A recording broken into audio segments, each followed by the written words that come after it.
Do not let fear block you from experiencing something great.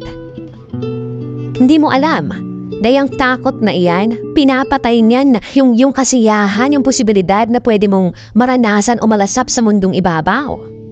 Yung pwede ka pa naman sanang maging mas masaya, pero dahil takot kang sumubok, hindi mo na lang gagawin.